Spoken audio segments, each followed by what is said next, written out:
ओम शांति। 24 नवंबर 2023। बाबा के महावाक्य। मीठे बच्चे, तुम्हारी सच्ची बात का तीर तब लगेगा जब दिल में सच्चाई सफाई होगी। तुम्हें सत्य बाप का संग मिला है, इसलिए सच्चे बनो। प्रश्न, तुम सब स्टूडेंट हो, तुम्हें किस बात का ख्याल रखना जरूरी है? उत्तर, कभी भी कोई गलती हो तो सच बोलना है। सच बोलने से ही उन्नति होगी। तुम्हें अपनी सेवा दूसरों से नहीं लेनी है। अगर यहाँ सेवा लेंगे तो वहाँ करनी पड़ेगी। तुम स्टूडेंट अच्छी तरह से पढ़कर दूसरों को पढ़ाओ तो बाप भी खुश होगा। बाप प्यार का सागर है। उनका प्यार ही यह है जो तुम बच्चों को पढ़ाकर ऊंच मर्तबा दिलाते हैं। गीत। किसने ये सब खेल रचाया?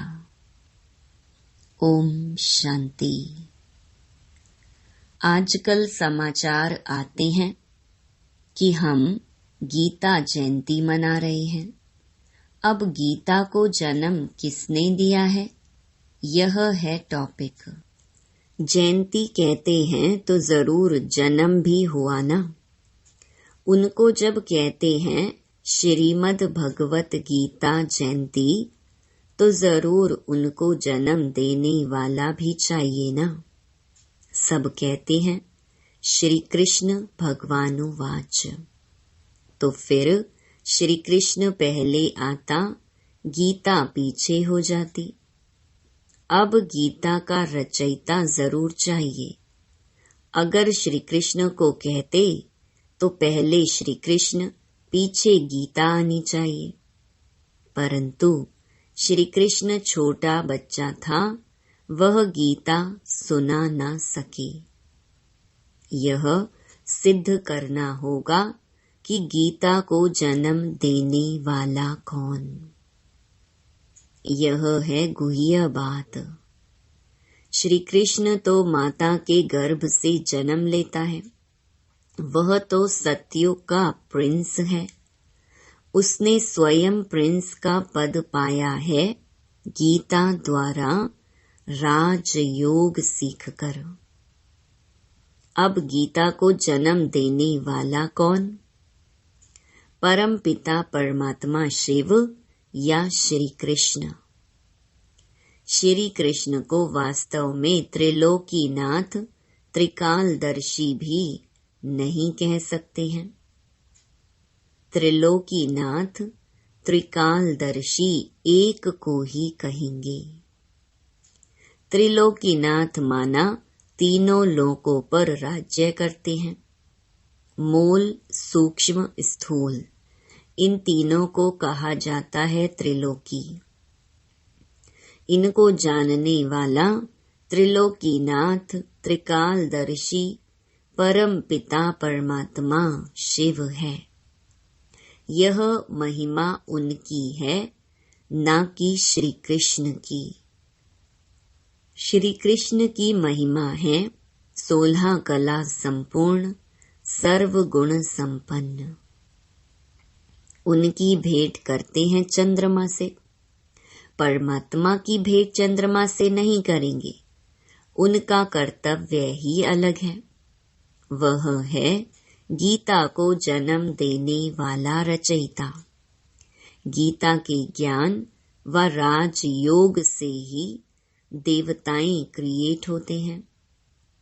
मनुष्य को देवता बनाने के लिए बाप को आकर नॉलेज देनी पड़ती है। अब यह समझाने देने वाले बड़े ही होशियार ब्रह्मा कुमार कुमारियां चाहिए। सभी एक जैसा समझा नहीं सकते। बच्चियां भी तो सब नंबरवार हैं। टॉपिक भी ऐसी रखी जाए कि श्रीमद् भगवत गीता को जन्म किसने दिया। इसके लिए कॉन्ट्रास्ट समझाना है। भगवान तो एक ही है, परम पिता परमात्मा शिव। उस ज्ञान सागर द्वारा ज्ञान सुनकर श्री कृष्ण ने यह पद पाया था। सहज राजयोग से यह पद कैसे पाया, यह समझानी देनी पड़े। ब्रह्मा द्वारा ही पहले बाप ब्राह्मण रचते हैं, सभी वेदों शास्त्रों का सार सुनाते हैं। ब्रह्मा के साथ ब्रह्मा मुख वंशावली भी चाहिए। ब्रह्मा को ही त्रिकालदर्शी बनने का ज्ञान मिलता है। त्रिलोकी अर्थात तीनों लोकों का भी ज्ञान मिलता है। तीनों काल आदि मध्य अंत को मिलाकर कहा जाता है और तीनों लोक अर्थात मूल सूक्ष्म स्थूल वतन। यह अक्षर याद करने हैं। बहुत बच्चे भूल जाते हैं। भुलाया है देह अहंकार रूपी माया ने। तो गीता का रचयिता परम पिता परमात्मा शिव है, न कि श्री कृष्ण। परम पिता परमात्मा ही त्रिकालदर्शी तथा त्रिलोकीनाथ हैं। श्री कृष्ण में व लक्ष्मी नारायण में यह नॉलेज है ही नहीं। हाँ, जिन्होंने यह नॉलेज बाप से पाई वह विश्व के मालिक बन गए। जब सद्गति मिल गई फिर यह नॉलेज बुद्धि से गुम हो जाती है। सबका सद्गति दाता वह एक ही है। वह पुनर्जन्म लेने वाला नहीं है। पुनर्जन्म शुरू हुआ सतयुग आदि से। कलयुग अंत तक 84 जन्म लेते हैं। यह समझानी देनी पड़ती है। सब तो 84 जन्म नहीं लेते। किसने यह गीता लिखी उसको त्रिकालदर्शी नहीं कहेंगे। पहले ही लिखा कि श्री कृष्ण भगवानुवाच। यह एकदम रॉन्ग है। रॉन्ग भी होना ही है जरूर। जब सब शास्त्र रॉन्ग हो तब ही बाप आकर राइट सुनाए।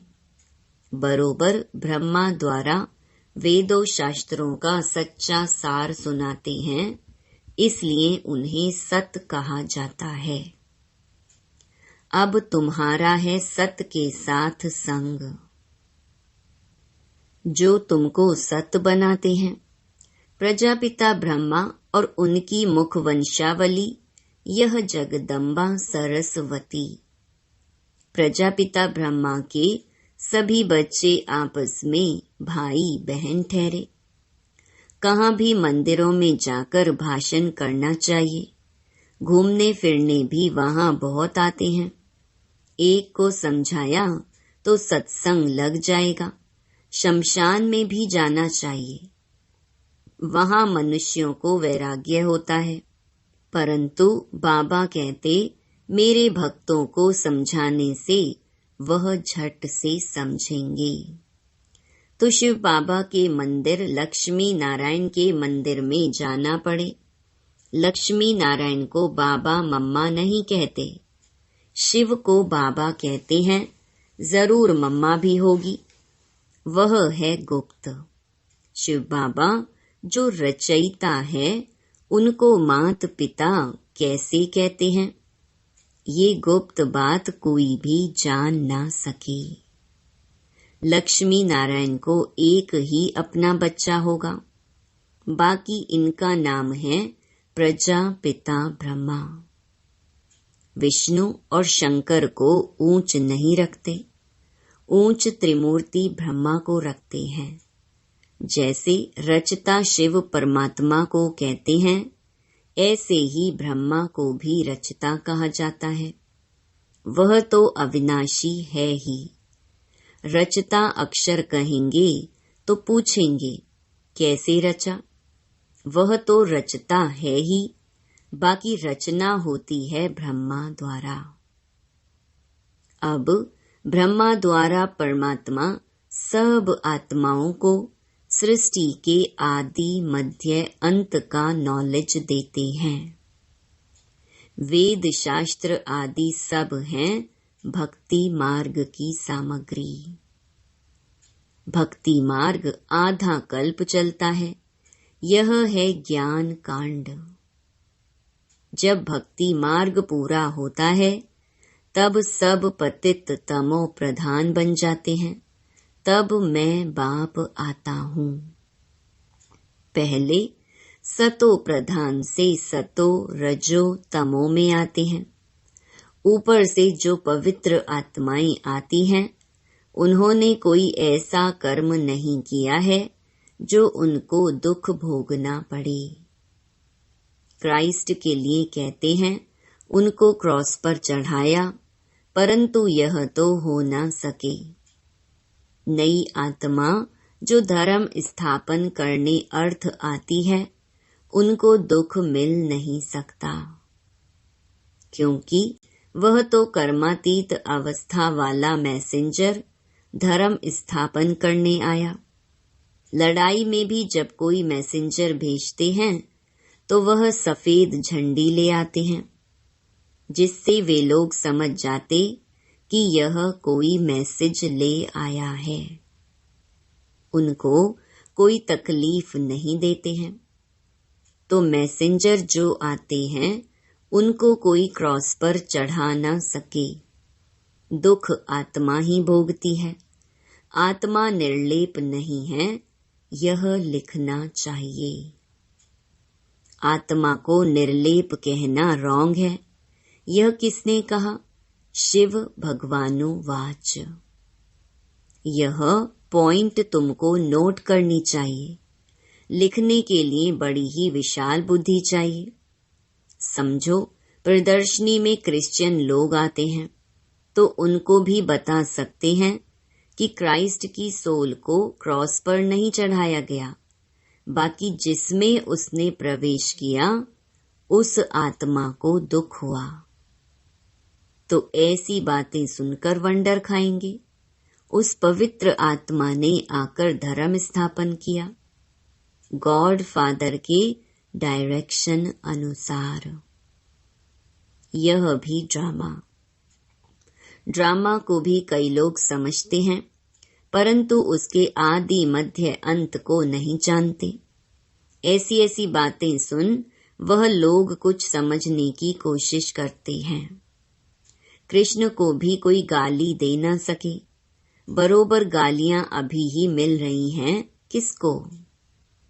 शिव बाबा को नहीं, इस साकार को।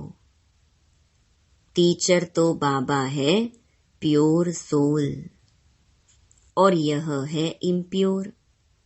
जो प्योर बन रहा है, जो समझ गए हैं वह बित बित नहीं करेंगे, नहीं तो समझेंगे कि यह तो सिखाया हुआ है। फिर वह बात कोई को जचती नहीं, तीर नहीं लगता। सच्चाई सफाई बहुत चाहिए। जो खुद विकारी होगा वह औरों को कहे काम महाशत्रु है तो तीर लग नहीं सकता। जैसे पंडित का मिसाल, राम राम कहने से नदी व सागर पार कर जाएंगे। यह अभी की बात है। शिव बाबा कहते हैं मुझे याद करने से तुम इस विषय सागर से पार हो जाएंगे। कौन सा सागर? यह पंडित नहीं जानते। वैश्यालय से शिवालय में चले जाएंगे। बड़ी अच्छी रीति से श्रीमत पर चलना है। कहते हैं ना कि बाबा चाहे प्यार करो चाहे ठुकराओ। यहाँ तो सिर्फ समझानी दी जाती है, तो भी कई मुर्दे बन जाते हैं। बच्चों को तो लिखना पढ़ना पड़ता है। बाप प्यार का सागर है, अर्थात पढ़ाकर ऊंच मर्तबा दिलाते हैं। यही प्यार है। बाप जब पढ़ाता है तो पढ़कर औरों को भी पढ़ाना है। बाप को खुश करना है। बाप की सर्विस में तत्पर रहना है। बाप की यही सर्विस है कि अपने तन मन धन से भारत की सच्ची सेवा करो। तुम्हें तो बुलंद आवाज से समझाना चाहिए। सभी नंबरवार हैं, राजधानी में भी नंबरवार होंगे। टीचर समझ जाते हैं कि यह दैवी राजधानी में क्या नंबर लेंगे। सर्विस से समझ सकते हैं कौन कौन मुख्य बनेंगे। खुद भी समझते हैं कि हम बाबा मम्मा जितनी सर्विस नहीं करते तो दास दासियां बनना पड़ेगा। आगे चलकर तुम सबको सारा ही मालूम पड़ेगा। हम श्रीमत पर ना चले, सब क्लियर हो जाएगा।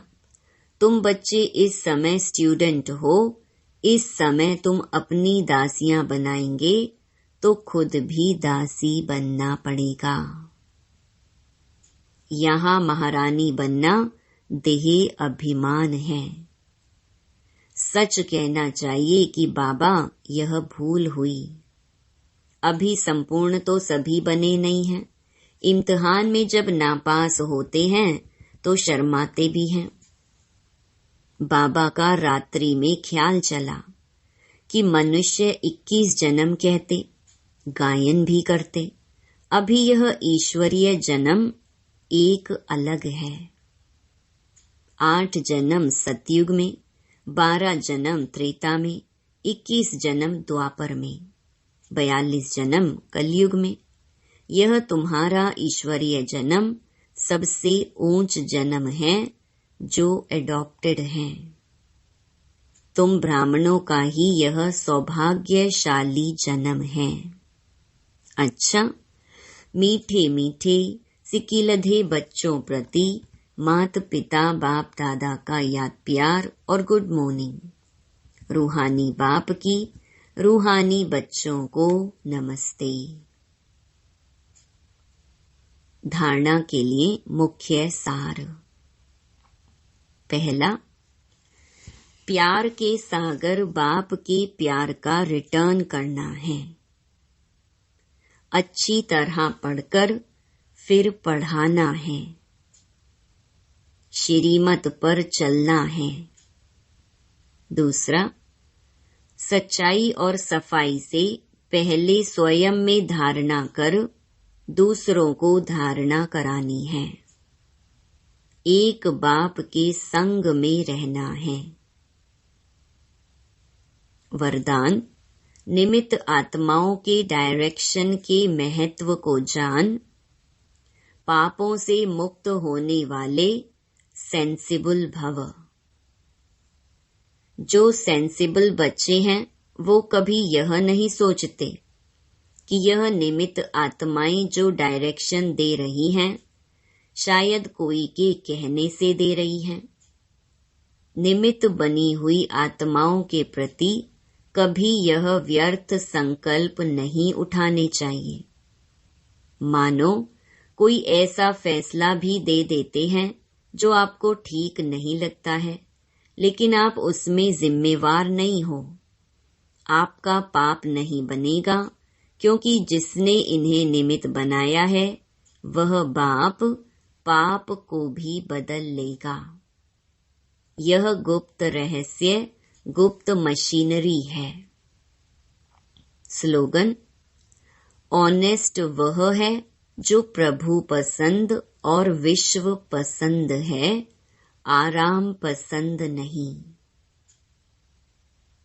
मातेश्वरी जी के मधुर महावाक्य। मनुष्य का 84 जन्म है, न कि 84 लाख योनियां। अब यह तो हम कहते हैं कि प्रभु हम बच्चों को उस पार ले चलो। उस पार का मतलब क्या है?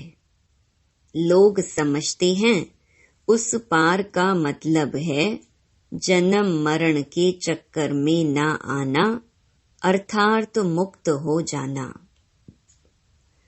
अब यह तो हुआ मनुष्यों का कहना, परंतु बाप कहते हैं, बच्चों, सचमुच जहाँ सुख शांति है, दुख अशांति से दूर है, उसको कोई दुनिया नहीं कहते। जब मनुष्य सुख चाहते हैं तो वो भी इस जीवन में होना चाहिए। अब वो तो सतयुगी वैकुंठ देवताओं की दुनिया थी, जहाँ सर्वदा सुखी जीवन थी। उसी देवताओं को अमर कहते थे। अब अमर का भी कोई अर्थ नहीं है। ऐसे तो नहीं देवताओं की आयु इतनी बड़ी थी जो कभी मरते नहीं थे। अब यह कहना उन्हों का रॉन्ग है, क्योंकि ऐसे है नहीं। उनकी आयु कोई सतयुग त्रेता तक नहीं चलती है, परंतु देवी देवताओं के जन्म सतयुग त्रेता में बहुत हुए हैं। 21 जन्म तो उन्होंने अच्छा राज्य चलाया है, और फिर 63 जन्म द्वापर से कलयुग के अंत तक टोटल उन्हों के जन्म चढ़ती कला वाले 21 हुए और उतरती कला वाले 63 हुए। टोटल मनुष्य 84 जन्म लेते हैं। बाकी यह जो मनुष्य समझते हैं कि मनुष्य 84 लाख योनियां भोगते हैं, यह कहना भूल है। अगर मनुष्य अपनी योनि में सुख दुख दोनों पार्ट भोग सकते हैं, तो फिर जानवर योनि में भोगने की जरूरत ही क्या है। अब मनुष्यों को यह नॉलेज ही नहीं। मनुष्य तो 84 जन्म लेते हैं, बाकी सृष्टि पर जानवर पशु पंछी आदि टोटल 84 लाख योनियां अवश्य हैं। अनेक किस्म की जैसे पैदाइश हैं, उसमें भी मनुष्य योनि में ही अपना पाप पुण्य भोग रहे हैं, और जानवर अपनी योनियों में भोग रहे हैं। ना मनुष्य जानवर की योनि लेता और ना जानवर मनुष्य योनि में आता है। मनुष्य को अपनी योनि में जन्म में भोगनी पड़ती है, तो दुख सुख की महसूसता आती है। ऐसे ही जानवर को भी अपनी योनि में सुख दुख भोगना है, मगर उन्हों में यह बुद्धि नहीं कि यह भोगना किस कर्म से हुई है। उन्हों की भोगना को भी मनुष्य फील करता है, क्योंकि मनुष्य है बुद्धिवान। बाकी ऐसे नहीं मनुष्य कोई 84 लाख योनियां भोगते हैं। जैसे देखो, गुरु नानक साहब ने ऐसे महावाक्य उच्चारण किए हैं, अंत काल में जो पुत्र सिमरे, ऐसी चिंता में जो मरे, सुअर की योनि में वलवल उतरे।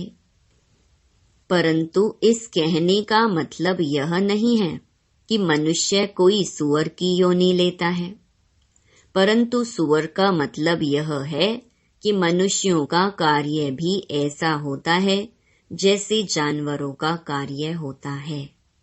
बाकी ऐसे नहीं कि मनुष्य कोई जानवर बनते हैं।